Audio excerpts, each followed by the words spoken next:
Alright guys, I can't talk too loud because it's like 4 in the morning and I'm at my parents' house and I don't want to wake everyone up. So I just wanted to show the new Wi-Fi access point I added. So I've shown this before because I've shown this access point in other houses because I've been moving it around as I've been upgrading stuff, but it finally ended up at my parents' house and this is where it's going to be permanently. So this is their current network. They have SB6120. I'm going to get rid of this and replace it with this Zoom 5431J. I just got to call Comcast and do that. And then this one will go to my fiance's parents' house, replace their current old modem. And then this is their router right now, but I'm eventually going to give them a PFSense box so they can stream movies, just like my sister's house. This is just I bought this for like $40. This is like an N. It's a TP-Link router. But basically what I was going to show today, and then this is cool. I've shown this before too. This is their OB High voice thing. You can get free calling with Google Voice, though Google is discontinuing XMPP support. So that will be ending in May 15th. So I'm just going to end up having to pay for a VoIP provider so they have a home phone. But this is basically their home phone. This, and then it just has regular RJ11, like the phone cable that comes out like over here. This one right here. And then this just goes to a wireless phone adapter, and there's wireless phones around the house. Alright, well, let me show you. They were having wireless problems in the downstairs. Like, if you're near the kitchen stuff, you basically can't use any phones that, like, any devices that don't have strong wireless signal. So a laptop would work because they usually have multiple antennas, but a phone only has one antenna.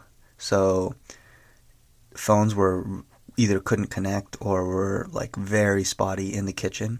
So I ended up fixing this by, you have the wireless upstairs, but then here's the Ethernet. This is a power over Ethernet adapter. I bought this for like $15 on Amazon. And then it goes to this yellow cable which goes into the wall. And that's the new wiring I did. So this goes into the attic above the garage. And I just stapled down some wires back there. The coax, I fixed what was currently there, and then I added the Ethernet. So now I'm going to walk downstairs. I'm going to try to be quiet. I'm going to show where it terminates to. And there's power going through this Ethernet. So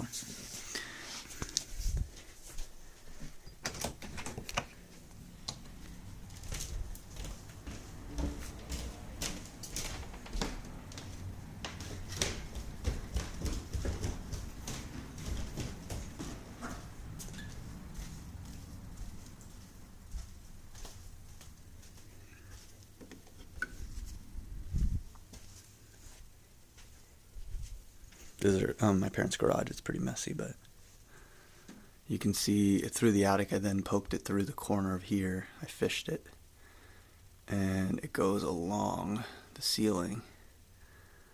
And that's just like kind of like nailed. These nails that are kind of like staples. They have two sides.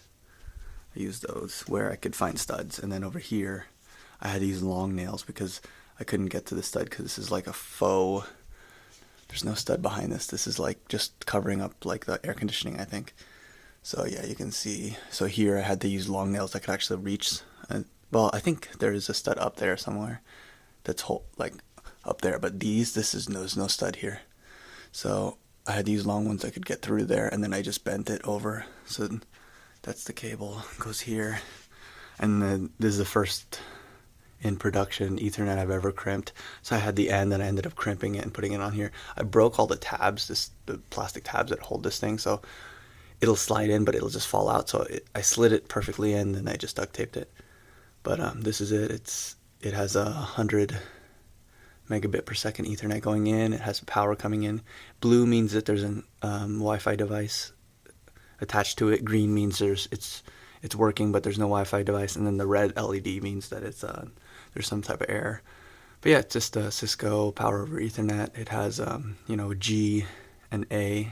It has G and it on the 2.4 and 5 gigahertz. And then I did, like, on the default settings, I just made it so that it allows any speed. So it's good for like far ranging stuff, connections as well, because it can go to low speeds. So that's it right there. And basically the goal was so that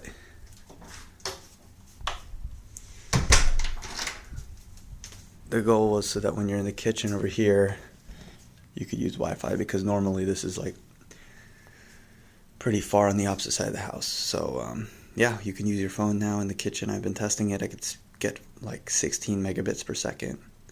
And then like over there, which is like the very, very far corner of the house, I can still get like 5 consistently. So 5 down and like 2 up. Here it's like 16 and 5 still, which is pretty close to what it actually is, which is like 25 and 5. So yeah, that's about it. I hope you enjoyed this video, and I'll see you guys later.